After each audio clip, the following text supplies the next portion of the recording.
நம்முடைய Karnataka state general secretary CITU நம்முடைய Tata electronics ಅವರು ಹೇಳಿದ್ದಾರೆ ಸುಮಾರು 100 ಫ್ಯಾಕ್ಟರಿಗೆ ಅವರು ಒಳ್ಳೆಯದು ಮಾಡಿದ್ದಾರೆ, ನಮಗೂ ಒಳ್ಳೆಯದು ಮಾಡಿದ್ದಾರೆ, ನಮಗೂ ಒಳ್ಳೆಯದೇ ಮಾಡಬೇಕು. ಅದಕ್ಕೋಸ್ಕರ ಲೀಡರ್ ಮುಂದೆ ಮೈಕನ್ನು ಕೊಡ್ತೀವಿ. Thank you Congress. ಜೀಗೆ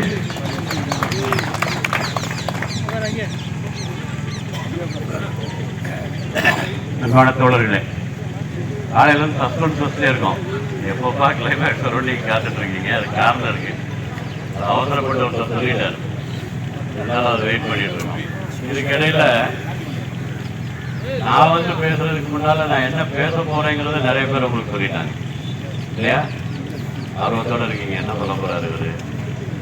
ஆனால் அதுக்கு முன்னாலே ஒரு மினிட்ஸ் எல்லாம் ஓடிடுச்சு.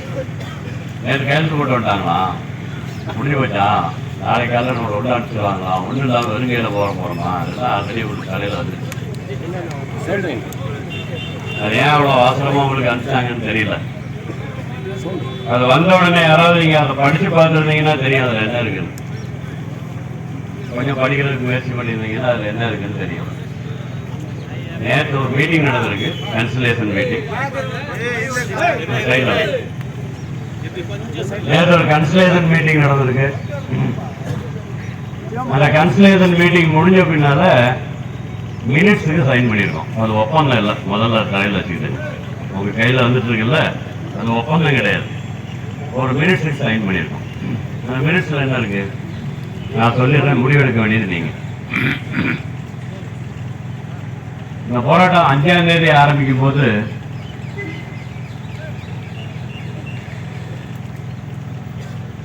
இவ்வளவு பெரிய அளவில் முழுமையா வேலை நிறுத்தம் நடக்கும்னு யாரும் எதிர்பார்க்கல, நானே எதிர்பார்க்கல. உண்மையை சொல்லிடுறேன். 100க்கு 100 முழுமையா போராட்டம் 5ஆம் தேதிக்கு அப்புறம் வளர்ந்துருச்சு.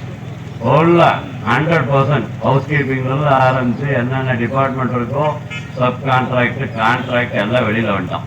வெளியில வரும்போது நம்ம என்னவோ வந்தோம், பிஎம்எல் இருக்கக்கூடிய பெர்மனன்ட் இல்லாத நான் பெர்மனன்ட் ஒர்க்கர்ஸ் எல்லாமே ஒன்று திரண்டோம். இது ஃபர்ஸ்ட் சக்சஸ் இந்த போராட்டம். உண்மையா இல்லையா? இதுவரைக்கும் இப்படி ஒரு போராட்டம் நடந்தது எல்லாரும் வெளியிடும். பெர்மனன்ட் ஒர்க்கர் மட்டும் தான் உள்ள இருக்காங்க, ஆபீசர்ஸ் இருக்காங்க, மேனேஜர்ஸ் இருக்காங்க. மேனேஜ்மெண்ட் நினைச்சிட்டு இருந்தாங்க திருப்பி இந்த போராட்டத்துக்கு எங்களுக்கு சம்பந்தம் இல்லை. 5ஆம் தேதி இங்க போராட்டம் ஆரம்பிச்ச பின்னால 6ஆம் தேதி ஒரு கன்சலேஷன் மீட்டிங் நடந்தது. நான் வந்து உங்களுக்கு சொல்லியிருக்கேன், அதை நான் திருப்பி ரிப்பீட் பண்ணேன். ஆனால் ஒரு முக்கியமான விஷயம் என்னன்னு கேட்டீங்கன்னா, 6ஆம் தேதி அந்த கன்சலேஷனுக்கு வந்த பிஎம்எல்லோட பெரிய அதிகாரிகள் அவங்க வந்து என்ன சொன்னாங்கன்னா, நாங்கள் ஸ்ட்ரைக்கை விட்ரா பண்ணணும்னு கேட்க மாட்டோம். நாங்கள் ஸ்ட்ரைக்கை விட்ரா பண்ணணும்னு கேட்க மாட்டோம். அந்த ஸ்ட்ரைக்னால எங்களுக்கு ஒரு தொந்தரவும் இல்லை. நாங்கள் வேறு பேக்கப் வச்சுக்கோம். ஓப்பனாக சொன்னாங்க. இன்னைக்கு கன்சலேஷன் எல்லாருக்கும் தெரியும், இந்த பேக்கப் இருக்கு, இந்த ஸ்ட்ரைக்னால ஒரு தொந்தரவு ஆகாது. இது என்னைக்கு 6ஆம் தேதி. நேற்று 28ஆம் தேதி. 22 நாள்ல என்ன பெரிய மாற்றம்னா, தயவு செஞ்சு ஸ்ட்ரைக்கை முடிச்சுட்டு உள்ள வாங்க, நாங்கள் பேச்சுவார்த்தை நடத்த தயாராக இருக்கோம். யார் சொன்னது? யார் சொல்ல வச்சது? யார் சொல்ல வச்சது? நீங்க தான் சொல்ல வச்சீங்க. இந்த போராட்டத்தை கட்டுறதுக்காக நீங்க எவ்வளவு சிரமப்பட்டிருக்கீங்கன்னு எனக்கு தெரியும். யாரும் எதிர்பார்க்காத அளவுக்கு மிகப்பெரிய ஆதரவு எல்லா பக்கத்தும் உங்களுக்கு வந்தது. இது KGF போராட்டம் ஆச்சு. வீடியோலாம் விட்டான், ஆல்ரெடி பேக் எல்லாம் போட்டு ட்ரெயின் ஏறிட்டான். 1000 பேர் வர்றான், 2000 பேர் வர்றான், அவங்களுக்கு வேற உள்ள போயிடுவான், அவங்களுக்கு வேலை இருக்காது. விட்டாங்களா? வீடியோ விட்டானா இல்லையா? திருப்பி நோட்டீஸ் கொடுத்தான், நீ போராட்டத்துக்கு வரலன்னா வேற ஆளை கூப்பிட்டுருவேன், எனக்கு பெனல்ட்டி போடுறான், நீ நோட்டீஸ் வந்தே ஆகணும். இப்ப அப்படி இல்லை, பேச்சுவார்த்தை ஆரம்பிச்சிடறோம், நீ போராட்டத்தை விட்டுவா. அதை விட இன்னொரு ஸ்டெப் முன்னால போயிட்டாங்க. சார் அவன் போராட்டத்தை முடிக்க மாட்டேங்கிறாங்க. எம்பி வந்து சொன்னா கேட்கல, மினிஸ்டர் வந்து சொன்னா கேட்கல, யார் வந்து சொன்னாலும் கேட்கல. அவன் போராட்டத்தை முடிக்கிறான். நான் கேட்டது அவங்க எல்லாம் சொன்னாங்க, நீ சொன்னியா பிஎம்எல் மேனேஜ்மெண்டா போராட்டத்தை முடிச்சுட்டு வாங்கன்னு சொன்னியா? இன்னைக்கு தான் சொல்லியிருக்கேன். 28ஆம் தேதி மட்டும்தான் நீ போராட்டத்தை விட்டுட்டு வாங்க பிஎம்எல் மேனேஜ்மெண்ட் சொல்லியிருக்காரு. கான்ட்ராக்ட்காரன் சொன்னா, எம்எல்ஏ எம்பிலாம் வந்து சொன்னாங்க போராட்டத்தை விட்டு. ஆனால் பிஎம்எல் என்னைக்குமே சொல்லல. நான் போராட்டத்தை விட்டுட்டு வந்திருந்தா நீ என்ன பண்ணுவேன்னு எனக்கு தெரியாது. இப்போதான் நீ போராட்டத்தை விட்டுன்னு சொல்றேன். ஆனால் நாங்கள் போராட்டத்தை விட மாட்டோம்.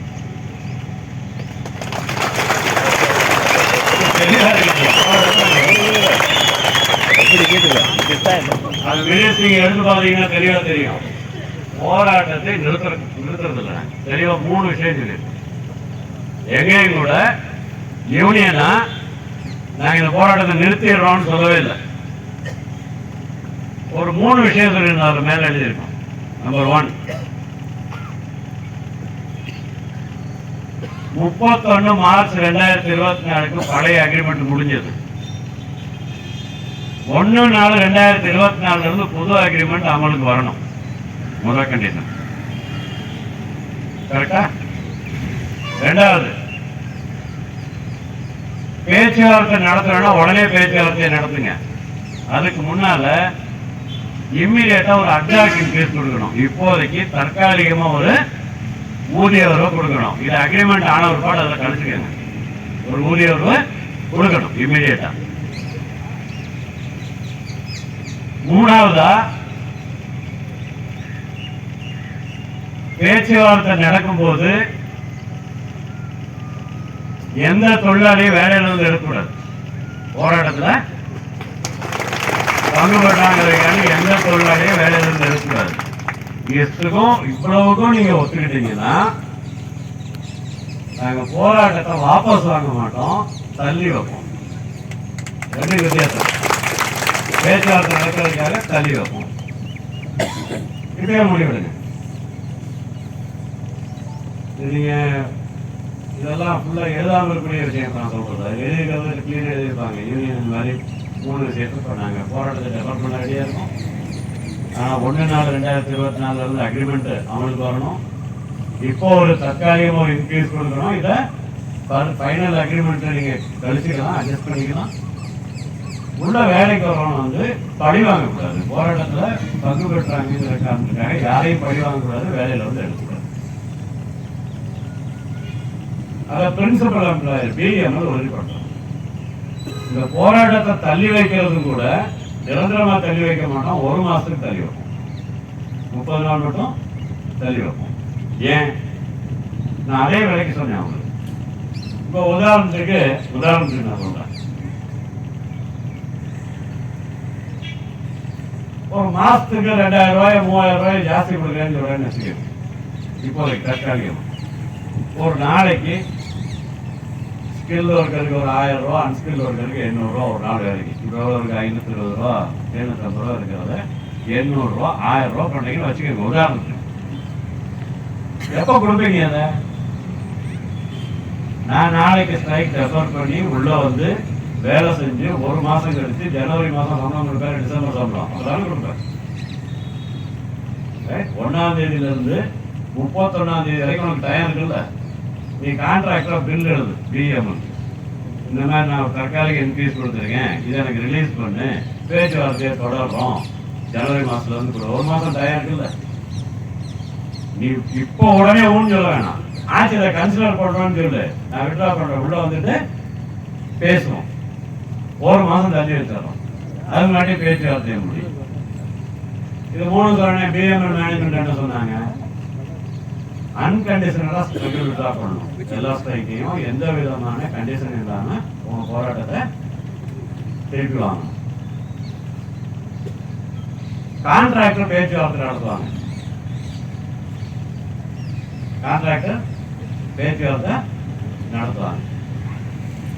கான்ட்ராக்டர் பொறுப்படுத்துவாங்க.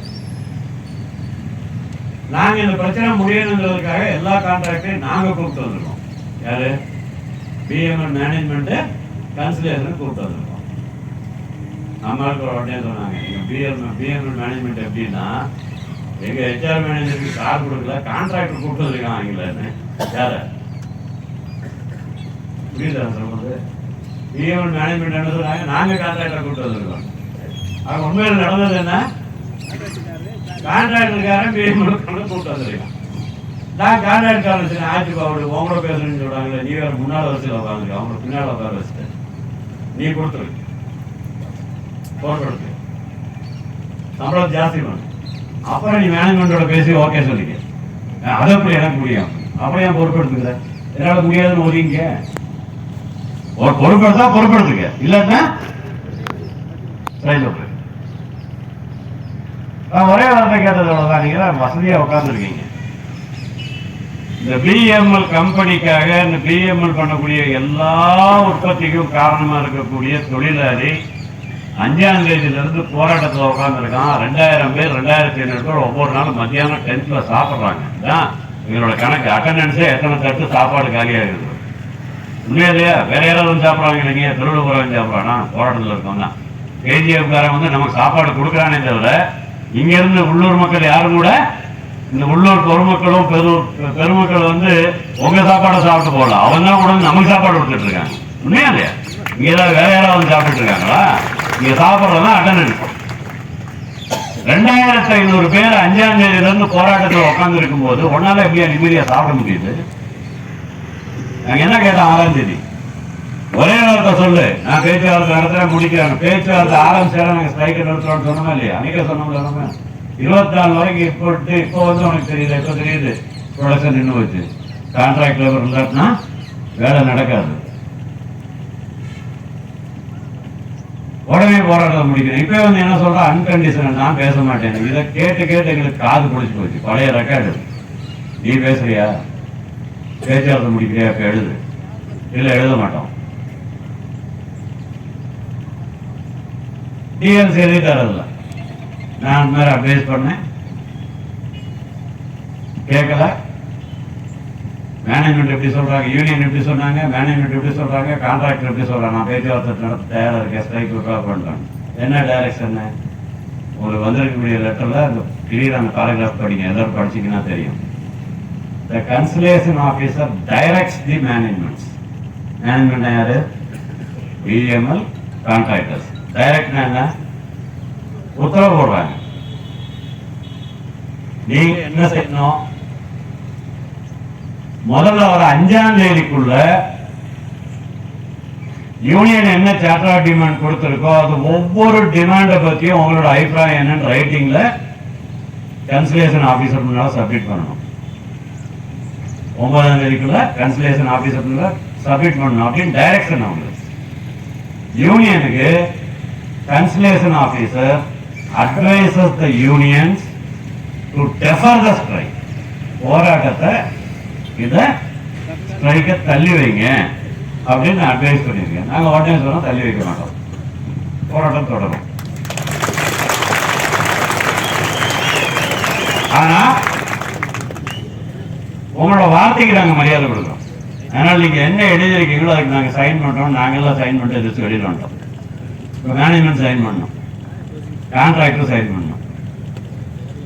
நீங்க அந்த உங்களுக்கு சர்க்குலேட் ஆகக்கூடிய அந்த மினிட்ஸ் இப்போ படிச்சு பாருங்க, தெரியும். நான் சொன்ன பின்னால அப்படியே படிச்சு பாருங்க. நாங்க எதுவுமே எழுதாம சைன் பண்ணியிருக்கோம் யூனியன் லீடர்ஸ். நீங்க என்ன சொல்லியிருக்கீங்க அது பிரகாரம் 9ஆம் தேதி அவங்க கொடுக்கட்டும். நீங்க அட்வைஸ் பண்ணியிருக்கீங்க, உங்க அட்வைஸை மதிக்கிறோம். ஆனால் ஸ்ட்ரைக்கை விட்ரா பண்ண மாட்டோம். நாங்க எதுவும் சொல்றோம். இது நிறைய பேர் புரியல வந்து நான் இங்க என்ன நாங்க டிஸ்கஸ் பண்ணோம் அதெல்லாம் புரியாம வந்து உங்களுக்கு நிறைய சொல்லிட்டே இருக்காங்க. நாங்க எழுத வெளியில வந்த பின்னால என்னைக்குமே மீட்டிங் முடியறதுக்கு முன்னால எப்படா கிளம்பி போவோம்னு காத்துட்டு இருக்கக்கூடிய பிஎம்எல் மேனேஜ்மெண்ட் கான்ட்ராக்டர்ஸ் விட்டா போதுன்னு காத்துட்டு இருக்கிறவன் நாங்க வெளியில வந்துட்டோம். அவன் உள்ளே உட்காந்துருந்தான். எங்க ஆர்எல்சி கிட்டே என்னமோ அது பண்ணுங்க, நீங்க டைரக்ட் பண்ணுங்க. அவங்க ஆர்எல்சிக்கு என்ன பிரஷர்னா, பேச்சுவார்த்தை முடிஞ்சிருச்சு, கன்சலேஷன்ல நாங்க அட்வைஸ் பண்ணதை யூனியன் கேட்கல, நாங்க அட்வைஸ் பண்ணதை மேனேஜ்மெண்ட் கேட்கல, அதனால இந்த கன்சலேஷன் பெண்டிங் வச்சு பிரயோஜனம் இல்லை, அதனால ஃபெயிலியர் பண்ணி கோர்ட்டுக்கு அனுப்புங்க. இந்த விஷயத்தை நீங்க கொஞ்சம் அமைதியா பொறுமையா கேட்கணும், அப்பதான் அந்த சட்டம் புரியும் உங்களுக்கு. இண்டஸ்ட்ரியல் டிஸ்பியூட் ஆக்ட் 1947 என்ன இருக்குன்னா, இதை நான் முதல்ல உங்களுக்கு ஒரு அடிக்கோடிட்டு பெரிய எழுத்துல சொல்லிடுறேன், உங்களை பயமுறுத்துறதுக்காக சொல்லலை. சட்டத்தில் என்ன இருக்குன்னு சொல்றேன், நம்ம தெரிஞ்சுக்கணுங்கிற காரணத்துக்காக. சட்டத்தில் என்ன இருக்குன்னா, இந்த மாதிரி ஏதாவது ஒரு கன்சிலியேஷன் ஃபெயிலியர் ஆயிடுச்சுன்னா, எந்த முடிவுக்கும் வராம கன்சிலேஷனுக்காக அப்ளிகேஷன் போட்டவங்க விண்ணப்பதாரரும் கன்சிலேஷனுக்கு வரக்கூடிய மேனேஜ்மெண்ட்டும் ஒரு முடிவுக்கு வர முடியல, கன்சிலேஷன் ஆபீசர்னால அவங்கள ஒரு முடிவுக்கு கொண்டு வர முடியல, பேச்சுவார்த்தை நடத்தி அவங்கள்ட்ட பஞ்சாயத்து பண்ணி ஒரு முடிவுக்கு வர முடியலன்னா என்னால் அதை செய்ய முடியல. விண்ணப்பம் கொடுத்தவனும் எதிராளியும் அவன் நிலைமையில அப்படியே கெட்டியா நின்றுட்டான், ஒரு ஒப்பந்தத்துக்கு வரல, நான் என்னோட முயற்சியெல்லாம் பண்ண முடியல, அதனால இதை கோர்ட்டுக்கு அனுப்புறேன், ஃபெயிலியர் பண்ணி கவர்மெண்ட்டுக்கு அனுப்புறேன், கவர்மெண்ட் கோர்ட்டுக்கு அனுப்பட்டும், கோர்ட் முடிவு பண்ணணும், கோர்ட்டுக்கு ரெஃபர் பண்ணணும். இது ப்ராசஸ். மேனேஜ்மெண்ட் ரிப்பீட்டடா அவங்க இது இன்சிஸ்ட் பண்ணாங்கன்னா, இன்னைக்கே மீட்டிங்கை முடிங்க, ஃபெயிலியர் பண்ணிருங்க, நாங்க ஒத்துக்க முடியாது, ஃபெயிலியர் பண்ணிருங்க, ஃபெயிலியர் பண்ணி கோர்ட்டுக்கு அனுப்பிச்சிருங்க. கோர்ட்டுக்கு அனுப்பும்போது என்னன்னா, அந்த சட்டத்தில் அடுத்த ஒரு இது இருக்கு. இந்த மாதிரி எந்த தொழில் விவாதங்கள் என்ன இருக்கு, இண்டஸ்ட்ரியல் டிஸ்பியூட் என்ன சொல்லுவாங்க, இந்த விவாதங்கள் ஃபெயிலியர்ல முடியும் போது, தோல்வியில முடியும் போது, பரஸ்பர ஒப்பந்தம் ஏற்படலைன்னு கவர்மெண்ட்டுக்கு ஃபெயிலியர் ரிப்போர்ட்டை அனுப்பும் போது, ஏதாவது ஸ்ட்ரைக்கோ லாக் அவுட்டோ இருந்தா, இது கொஞ்சம் கவனம் கொடுத்து கேட்கணும், நான் போராடிக்கிறேன்னு நினைச்சுக்காதீங்க, இதான் சமயம் உங்களுக்கு சட்டம் என்னன்னு புரிய வைக்கிறதுக்கு. ஸ்ட்ரைக்கோ லாக் அவுட்டோ இருந்தா அதை பிரைவேட் பண்ணணும். கனடாவில் நிஷேதம் சொல்லுவாங்க.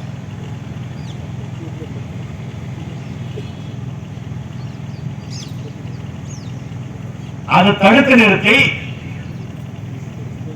இந்த ஸ்ட்ரைக்கை தொடரக்கூடாதுன்னு ஒரு ஆர்டர் போட்டுட்டு ரெஃபர் பண்ணணும், சைமல்டேனியஸா பண்ணணும்.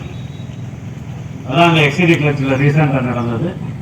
டெஸ்ட்ல அதுதான் ட்ரை பண்ணாங்க. அவங்க பேசும்போது சொன்னாங்கல்ல, யூனியனை ஒத்துக்க மாட்டேன்னு சொல்லும்போது ஃபெயிலியர் ரிப்போர்ட் அனுப்பிச்சிடலாம், அப்போ ஸ்ட்ரைக்கே போக முடியாது, கோர்ட்டுக்கு போயிடுச்சுன்னா கோர்ட்டில் தான் இருக்கணும், பேச்சுவார்த்தையே நடக்காது, கோர்ட்டில் இருக்கும், அவனோட பேச்சுவார்த்தை எல்லாம் முடிச்ச அப்படின்னு போட்டு அவனை ப்ரெஷர் பண்ணானுங்க. ஒரே வார்த்தையில் சொன்னது இல்லை, அவங்க தேர் பாசிட்டிவ், நீங்க பாசிட்டிவ் இல்லை, நான் ஃபெயிலியர் பண்ண மாட்டேன்னு சொல்லிட்டாரு. 9ஆம் தேதி டேட்டை கொடுத்தாரு. நம்ம ஸ்ட்ரைக்கை காப்பாத்திட்டோம் முதல்ல, புரியுங்க, ஸ்ட்ரைக்கை காப்பாத்தி.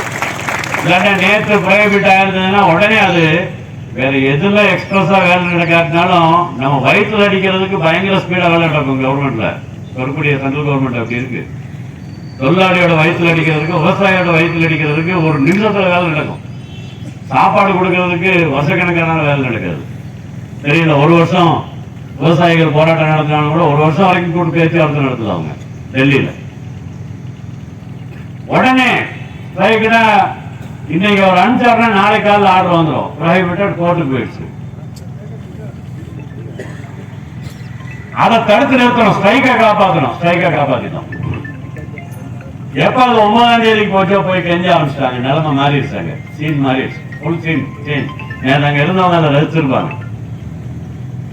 ஃபுல் நம்பர் சேஞ்ச் வந்தாரு. இல்ல சார், எங்களை நமக்கு சார்,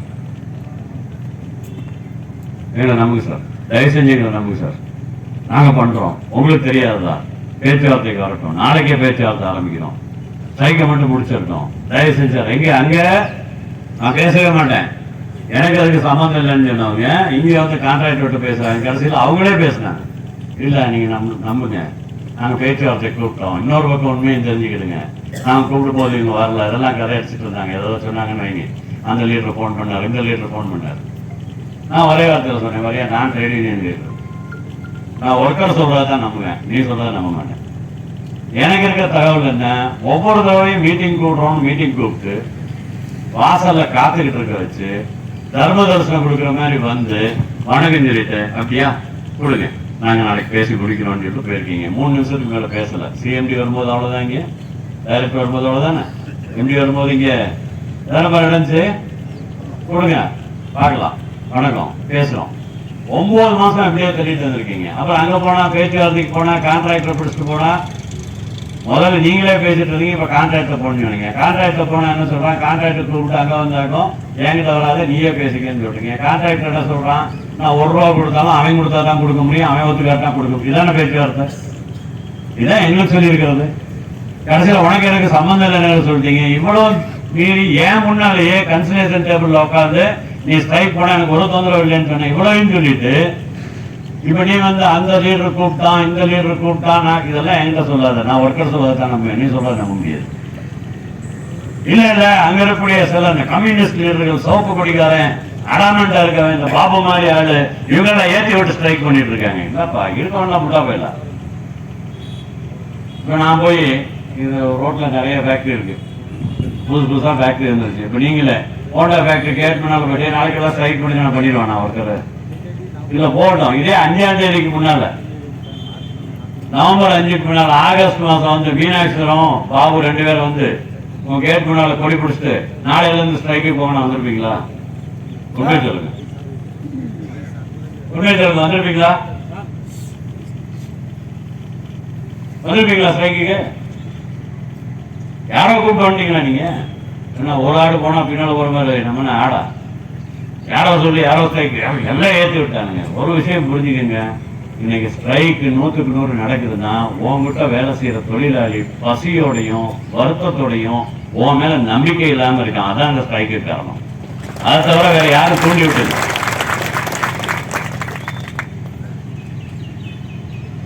உங்களுக்கு எவ்வளவு கடவுள் பக்தி இருக்கலாம், ஒரே வேலை செய்யக்கூடிய தொழிலாளிக்கு ஒருத்தருக்கு மாசத்துக்கு ₹1,00,000, ஒருத்தருக்கு ஒரு நாளைக்கு ₹500 சம்பளம் கொடுக்கறது நியாயம்னு உன்னோட கடவுளுக்கு இருந்தா எனக்கு அது கடவுளே இல்லை. நீ கும்பிடுற கடவுளுக்கு உங்ககிட்ட வேலை செய்யற ஒருத்தனுக்கு ஒரு நாள் சம்பளம் ₹3000, அதே வேலை பார்க்கிற இன்னொருத்தனுக்கு ₹500. அந்த கடவுள் சொல்லுதான் நீ இதை பண்றேன்னா அது கடவுளே இல்லை எனக்கு. அம்பேத்கர் சொன்னது அதான், நான் சொல்றது அதான், மார்க்ஸ் சொல்றது அதான். கடவுளே என்ன கடவுளுக்கு பயந்தீங்க? இன்னும் சில பேர் சொல்லிட்டானுங்க, இல்ல இல்ல எனக்கு பசி பொறுக்க முடியல, நான் வேலைக்கு வரேன். யாரோ வேலைக்கு வந்தா அவங்க வீட்டுல போய் அவன் பொண்டாட்டி பிள்ளையெல்லாம் பயமுறுத்திட்டானுங்க, மிரட்டிட்டானுங்க. இல்லையா? போராட்டத்தில் இருக்கும்போது போராட்டத்தை முடிச்சிட்டு நீ உள்ள போகாதன்னு போய் அட்வைஸ் பண்ணா பொண்டாட்டி பிள்ளைய பயமுறுத்தினது.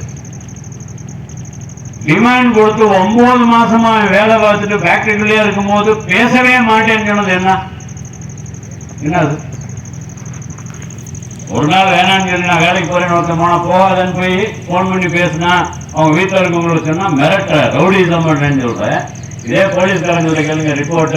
5ஆம் தேதி போராட்டம் ஆரம்பிச்சிருக்கு. 5ஆம் தேதியில இருந்து இன்னைக்கு 28, நேற்று 28, இன்னைக்கு 29. 5ஆம் தேதியில இருந்து 28ஆம் தேதி வரைக்கும் 23 நாள் 2500 பேரு உடம்புல கோபத்தை வச்சுட்டு, வயிற்றுல பசியை வச்சுட்டு, ஆக்ரோஷத்தை வச்சுட்டு வந்திருக்கானே. ஒரு நாள் இந்த ஊர்ல இந்த ரோட்ல நடந்து போறவங்க யாருக்காவது தொந்தரவா இருக்கா? பொதுமக்களுக்கு தொந்தரவா இருக்கா? நமக்குள்ள தொந்தரவா இருக்கா? சண்டை சச்சரவா இருக்கா? ஏதாவது ஒரு ரிப்போர்ட் இருக்கா? இருக்கா? 23 நாள் நாங்க எங்களோட பொறுமையையும் ஒழுங்கையும் நிலைநாட்டியிருக்கோம். போலீஸ் டிபார்ட்மெண்ட் கூட ஆரம்பத்துல இந்த டென்ட் போட்டோன்னு அவங்க கிழிச்சு தூக்கி இருந்தாங்க, பிஜிஎம்எல் காரணம் வச்சு டென்ட்டே போட விட மாட்டோம். அப்பயும் கூட அவங்களோட சண்டைக்கு போகல, இங்கதான் உட்காந்தோம். கோர்ட் ஆர்டர் இருந்துச்சு, நாங்க 2700 பேர் எங்களை அரெஸ்ட் பண்ணுங்க, நாங்க ரோட்ல போயிருக்கலாம், போகல. இந்த நாட்டோட சட்டத்துக்கு மரியாதை கொடுத்து தூரத்துல வந்து நீ 200 மீட்டர் சொன்னா அந்த 2 கிலோமீட்டர் உட்காரன்னு வந்து இதே இடத்துல தொழிலாளியோட சிம்பிள் இருக்கு, அந்த தொழிலாளி உழைப்போட சிம்பிளை வச்சுட்டு 5 லைட் பக்கத்துல இந்த ஊருக்கே வெளிச்சமா வேண்டும் எங்களோட போராட்டம், எங்க கஷ்டம் உங்களுக்கு ஊருக்கு தெரியட்டும். இந்த இடத்துல வந்து உட்காந்தோம், சட்டத்துக்கு மதிப்பு கொடுத்தானு வந்து உட்காந்தோம். எங்களை போய் இல்லைன்ற நீ 8 வருஷமா 24 வருஷமா 15 வருஷமா வேலை செஞ்சவனுக்கு கிராச்சுவிட்டி கொடுக்க மாட்டேன்னு சொன்னா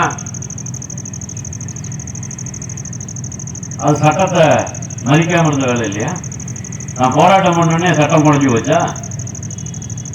20 வருஷம் 25 வருஷம் வேலை செஞ்சு வெறுங்கையோட வீட்டுக்கு அனுப்பிச்சிட்டு இருக்கேன் கிராச்சுவிட்டி கொடுக்காம, அது சட்டம் மீறல் இல்லையா? 40 வருஷம் வேலை பார்த்த பின்னால, வயசான பின்னால எல்லாத்தையும் இந்த தொழிற்சாலையில இழந்து வீட்டுக்கு போகும்போது ஒரு பைசா கிராச்சுவிட்டி கொடுக்காம வீட்டுக்கு போயிட்டு இருக்கேன், வீட்டுக்கு அனுப்பிச்சு விட்டுட்டு இருக்கியே, அது வந்து சட்டமீறல் கிடையாது.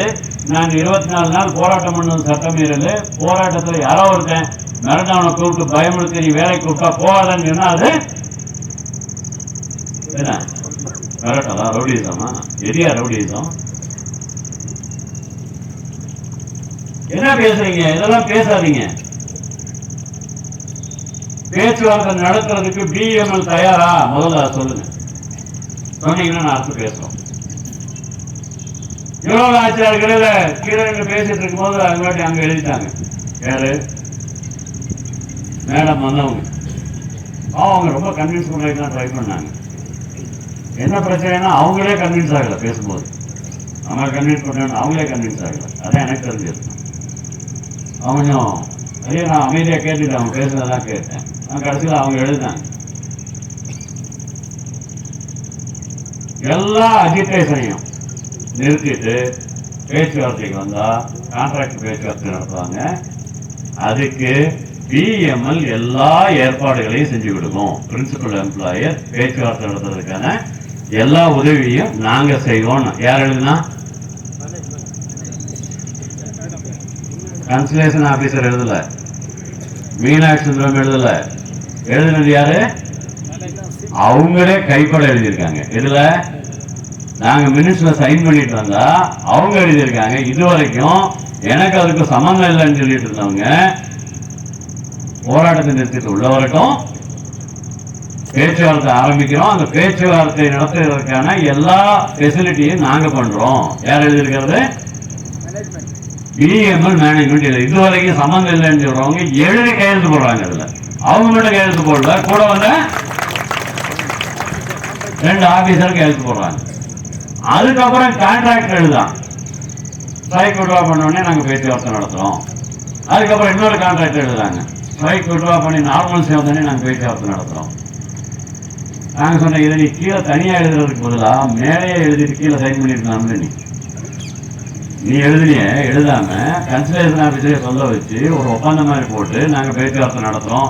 இத்தனாம் தேதிக்கு பேச்சுவார்த்தை ஆரம்பிக்கிறோம். இத்தனாம் தேதிக்குள்ள முடிக்கிறோம்னு சொல்ல முடியாது. ஆச்சுப்பா, 1 வருஷத்துல முடிப்பியா? 2 வருஷத்துல முடிப்பியா? 5 வருஷத்துல முடிப்பியா?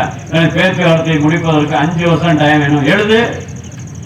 நாங்க ஒத்துக்கிறோமே. வேற உனக்கு என்ன மனசுல இருக்கிறது? எவ்வளவு நாள் வேணும் பேச்சுவார்த்தை முடிக்கிறதுக்கு? இந்த விஷயத்துல முடிக்க இல்ல. இது பேன் இந்தியா. அது இம்பார்ட்டன்ட். இது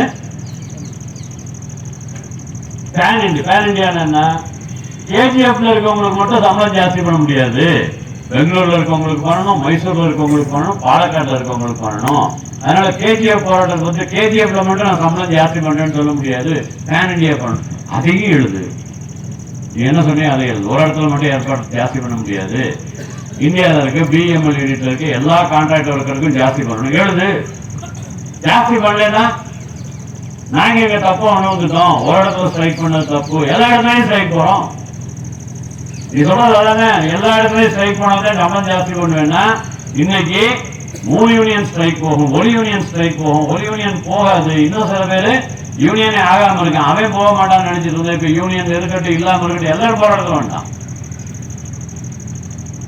அப்போ ஆல்ரெடி யூனியன் இருக்கிற போராட்டத்துக்கு வர்றது கஷ்டமா? எழுது. அப்படி எழுத முடியாது. பேன் இந்தியான்னு எழுத முடியாது. நான் உங்களோட பேச்சு வைக்கிறேன். சரி, உண்மையை சொல்லுப்பா. பெங்களூர்ல 22ஆம் தேதியில இருந்து ஸ்ட்ரைக் போறோம்னு சொன்னாங்க. பெங்களூர்ல 22ல இருந்து ஸ்ட்ரைக் நோட்டீஸ் இஷ்யூ பண்ணியாச்சு. 22ஆம் தேதி ஹெச்ஆர் மேனேஜர் போய் பெங்களூர்ல இருக்கக்கூடிய ஆபீஸ் பிரதர்ஸை கூப்பிட்டு, எந்த HR manager? PML HR manager, contract இல்ல. ஹெச்ஆர் மேனேஜர் போய் கான்ட்ராக்ட் லீடரை கூப்பிட்டு, இன்னும் 1 வாரம் வெயிட் பண்ணுங்கப்பா, நாங்க எல்லாம் பேசி முடிச்சிடறோம், தயவு செஞ்சு ஸ்ட்ரைக்கை போஸ்ட்போன் பண்ணுங்க, போயிடாதீங்க, உங்களுக்கு உறுதி கொடுக்குறோம், நிச்சயமா 28க்குள்ள முடிச்சிடலாம், நீங்க போகாதீங்கன்னு அவனை ஆஃப் பண்ணது யாரு? PML management. ஸ்ட்ரைக் பண்ணாதவன்கிட்ட போய் ஸ்ட்ரைக் பண்ணாத நான் முடிக்கிறேன்னு சொல்றேன். ஸ்ட்ரைக் பண்றவனுக்கு வந்து நீ ஸ்ட்ரைக்கை நிறுத்தி முடிக்கிறேன்னு சொன்ன. 5ஆம் தேதி நவம்பர் வரைக்கும் ஸ்ட்ரைக் எங்க இருந்துச்சு? ஏன் முடிக்கல? ஏன் முடிக்கல? இதான பிரச்சனை. ஏன் முடிக்கல? ஸ்ட்ரைக் இருக்கும் போது முடிக்க மாட்டேன், இல்லாத போது முடிக்க மாட்டேன். பேச்சுவார்த்தை நடத்துறியா இல்லையா? இப்படி கீழே எழுதிருக்கல மேல எழுதுனா நம்ம இன்னொரு கண்டிஷன் போட்டாங்க. இருக்கிறத உண்மையா சொல்லிடுறாங்க அவங்களுக்கு. அவங்க என்ன சொன்னாங்க? அன்கண்டிஷனலா ஸ்ட்ரைக்கை விட்ரா பண்ணணும். வேண்டாம், வேற மினிஸ்டர் வேண்டாம், நாங்க எப்படியே போறோம், நாங்க ஒர்க்கர்ஸ் முன்னால போறோம், இதுவரைக்கும் என்ன ஆயிருக்குன்னு சொல்றோம், அடுத்து என்ன செய்யணும்னு ஒர்க்கர்ஸோட கன்சல்ட் பண்ணிட்டு முடிவுக்கு வர்றோம். இதை சொல்லிட்டு நாங்க திரும்பி வந்துடுறோம். அது முன்னாடி இங்கே நியூஸ் வந்துருச்சு, ஸ்ட்ரைக் விட்ரா பண்ணுறதுக்கு ஒப்பந்தத்தில் சைன் போட்டாங்க. அது என்ன சொல்றதுன்னு தெரியல. பெண்களாக இருக்கீங்க, தவறாக நினைச்சுக்காதீங்க. சில பேருக்கு ரொம்ப அதிகமான ஆசை இருக்கும். கல்யாணம் நடந்தோன்னு அன்றைக்கி ராத்திரி என்ன ஆகும் சொல்லுங்க? என்ன ஆகும்? First night. சில பேருக்கு அடுத்த நாள் காலையில் குழந்தை வேணுமா, அவசரம். அது நடக்குமா நடக்காதே தெரியாது. சில நேரத்தில் கல்யாணம் அன்னைக்கு நடக்காது, 3 நாள் கழிச்சு வைப்பான். ஏதோ ஒரு காரணம் இருக்கும், சாஸ்திரம் சரியில்லைம்மா, இன்னொரு இருக்கும், ஹெல்த் ப்ராப்ளம் இருக்கும், இன்னொன்று இருக்கும். இங்க வந்து சொல்றதுக்குள்ள விட்டாங்க என்னன்னு ஒப்பந்தம் ஆயிடுச்சு. ஸ்ட்ரைக் விட்ரா பண்ண போறாரு. மீனாட்சியில் வந்து நாளைக்கு உள்ள போகணும், உள்ள அனுப்ப போறாரு. தயார் பண்ணிட்டான். மீனாட்சி சொன்னாக்கும் போக மாட்டேன்னு சொல்லு, அது என்ன வேணாலும் ஆகட்டும் பார்த்துக்கலாம், வானமே உழுக கீழே விழுகட்டும் பார்த்துக்கலாம்னு சொல்லி வச்சாங்க. சரியா சொல்லி வச்சாங்க. எதுக்கு அதையும் சொல்லிட்டானுங்க. நீ அப்படி சொன்னேன்னா திருப்பி போவாங்க இவங்க பேசுறதுக்கு. ஒர்க்கர்ஸ் ஒத்துக்கல, ஏதாவது கொடுங்கன்னு கேட்பாங்க, ஏதாவது வாங்கிட்டு உள்ள போயிடலாம், வெறுங்க எதுவும் உள்ள போகக்கூடாது. அவரான எண்ணம்லாம் கிடையாது, நல்ல எண்ணம் தான், ஆனா கொஞ்சம் அவசரம். இதுல ஒரு முடிவை நீங்க கவனமா புரிஞ்சுக்கோங்க. நான் ஓப்பனா சொல்றேன். இந்த இதெல்லாம் தோழர்கள் பேசினாங்க. மீனாட்சிக்கு ஒரு நல்ல பேர் இருக்கு. முன்னால ஒண்ணு பின்னால ஒண்ணு பேச மாட்டாங்க. நான் அதை காப்பாத்திக்க நினைக்கிறேன். உங்க முன்னாலே அதான் சொல்றேன், மேனேஜ்மெண்ட் முன்னாலே அதான் சொல்றேன். இந்த அவசரப்பட்டு கொண்டு வந்து நம்ம என்ன வழி நடத்திட்டு போறோமோ, லீடரா இருக்கக்கூடியன்னா என் மேல நீங்க நம்பிக்கை வச்ச பின்னால எனக்கு என்ன தோணுதோ அதை எந்த தயக்கமும் இல்லாம உங்க முன்னால சொல்லணும். எனக்கு எது சரின்னு தோணுதோ அதை சொல்லணும். உங்க அபிப்பிராயத்து பிரகாரம் நான் தொடர்ந்து நடக்கணும். ஒருவேளை நான் சொன்னது உங்களுக்கு பிடிக்கலைன்னா உங்களோட தீர்மானத்துக்கு ஆதரவா நினைக்க. நான் சொன்னதை நீ கேட்கல, அதனால நான் வரமாட்டேன்னு சொன்னாக்கும் லீடரா இருக்க முடியாது. யாரும் லீடரா இருக்க முடியாது. உங்களோட இது என்ன என்னன்னு தெரிஞ்சுக்கணும். நீங்க ஒரு முடிவுக்கு வர்றதுக்கு என்னோட அனுபவம், எனக்கு இருக்கக்கூடிய சட்ட அறிவு இதெல்லாம் வச்சுட்டு என்னால என்ன முடியுமோ, எனக்கு என்ன உண்மைன்னு தோணுதோ அதை உங்களுக்கு சொல்லணும். அதான் லீடர்ஷிப். அது கஷ்டம் வரும்போது மக்கள் முடிவு, நல்லது வரும்போது ஏன் முடிவு அப்படி சொல்லக்கூடாது. அது லீடரோட இது கிடையாது. அந்த தன்னடக்கம் எப்பயுமே இருக்கணும் நம்ம பொறுப்பெடுத்துக்கிறதுனால. அதனால உங்க முன்னால் நான் வந்து என்ன சொல்லணும் அப்படிங்கிறத நான் முதல்ல அவங்களுக்கு சொல்லியிருந்தேன். ஒரு சின்ன டாக்டிக்ஸ் இருக்கு. இந்த போராட்டத்தோட ரூபத்தை மாற்றணும் நம்ம. இது இன்னைக்கு தவிர்க்க முடியாத அவசியம். நான் 5 மணிக்குள்ள ஒரு ஆர்டர் வரும்னு காத்துட்டு இருக்கேன். அந்த ஆர்டர் என்ன? Floor injection order. பிஎம்எல் ப்ராப்பர்ட்டிக்குள்ள எந்த அஜிடேஷனும் பண்ணக்கூடாது, யாரையும் தடுக்கக்கூடாது. நம்ம அன்னைக்கே பேசணும், பப்ளிக் மீட்டிங் பேசினாரு, அஜிடேஷன் பண்ணக்கூடாது. அதனாலதான் இந்த இடத்த நம்ம செலக்ட் பண்ணோம். அந்த மேல ஒரு உறுத்து கட்டளை இன்ஜெக்ஷன் ஆர்டர் கோர்ட் கொடுத்தது சரியில்லை. ஏன்னா கோலார் கோர்ட்ல நான் அன்னைக்கே பேசியிருக்கேன். கோலார் கோர்ட்ல எக்ஸிடி கிளப்ல அந்த மாதிரி இன்ஜெக்ஷன் ஆர்டர் கொடுக்கும்போது நம்ம ஃபைட் பண்ணோம். இந்த இன்ஜெக்ஷன் ஆர்டர் போயிடுச்சு. ஏன்னா போராட்டம் பண்ணக்கூடாதுன்னு எந்த கோர்ட்டும் உத்தரவு போட முடியாது. என்ன போடலாம் உத்தரவு?